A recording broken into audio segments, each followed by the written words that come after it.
Welcome, bienvenue dans l'univers de Mr. POD.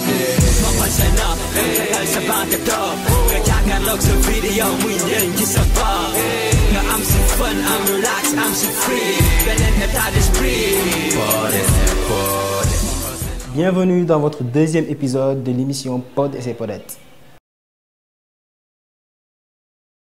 Aujourd'hui, nous allons parler de l'approche du premier baiser. Comme vous le savez, la déclaration d'amour n'existe plus. C'est révolu ça. Qu'est-ce qui remplace la déclaration d'amour maintenant? C'est le premier baiser. Et c'est ce qui marque le début de la relation. Ce qui est effectivement une étape cruciale qu'il faut aborder avec tact. Et il est prouvé que 95% des couples qui réussissent leur premier baiser finissent ensemble. Bon, les gars, je vais vous apprendre comment réussir son premier baiser. D'abord, la première étape, c'est le terrain.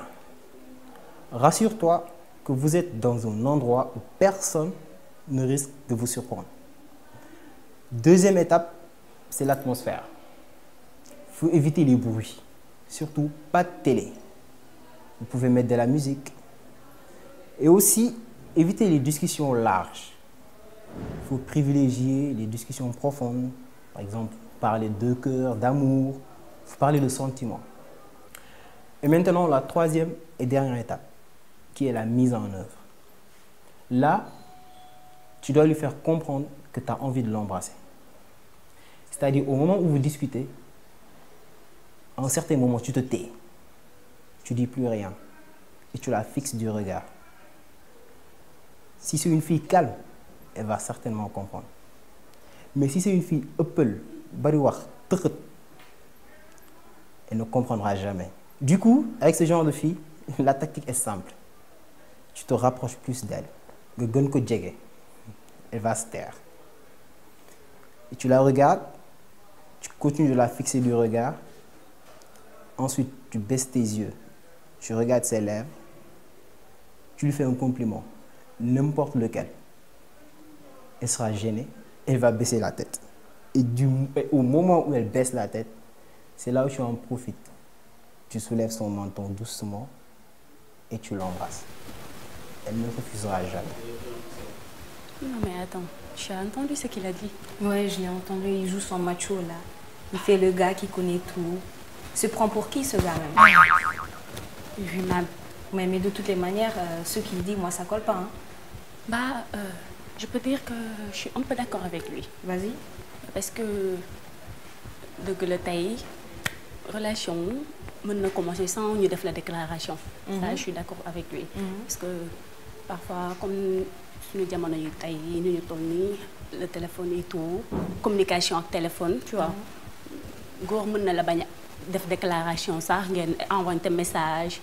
Et si vous voyez, c'est comme si le courant était passé. Voilà quoi. Mais en fait, lolo, ça dépend. Ça dépend de nit ki et ça dépend aussi des discussions.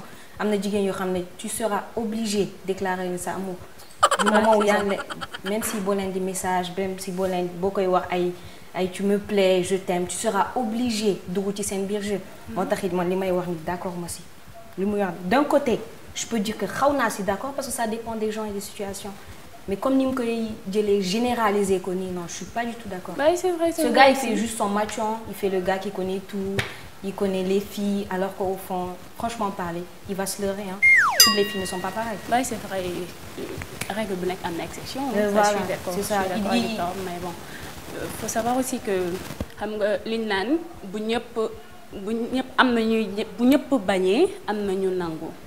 tu vois. Oui. Donc, du coup, je peux dire que d'accord, non, d'accord.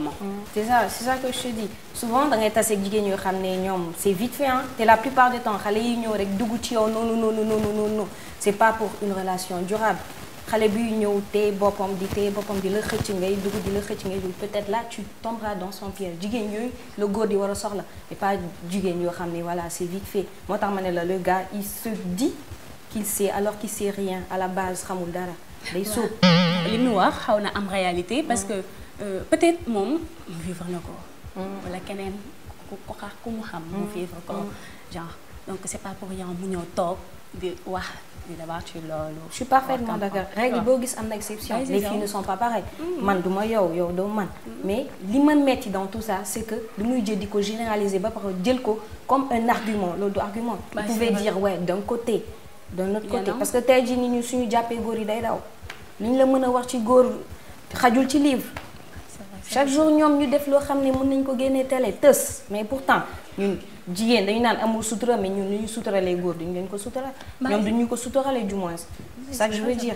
aussi je suis pas d'accord fi mu waxee aussi ne boo ko fixé yi genre dafay baisser tes temps. quand il parle du baiser. ouais.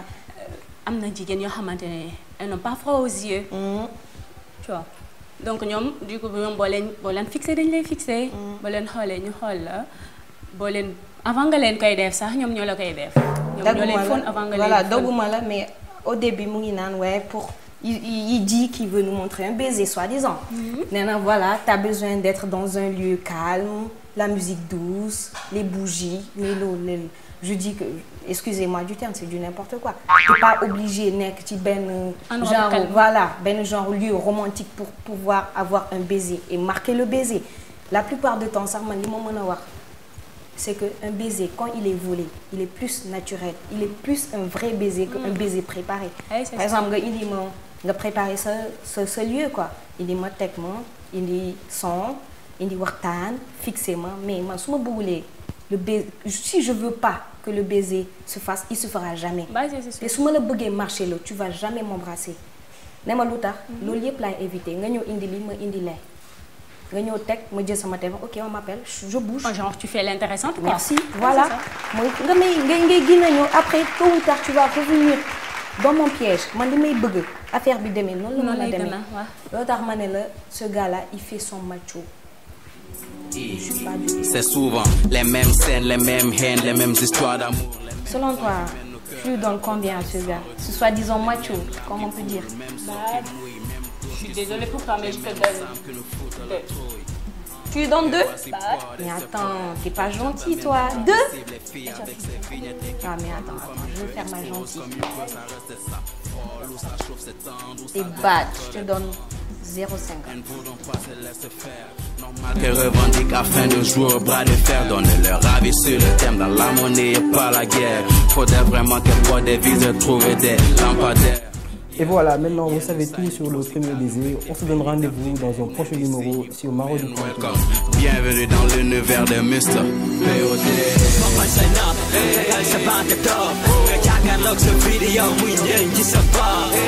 I'm so fun, I'm relaxed, I'm so free. Belen état d'esprit.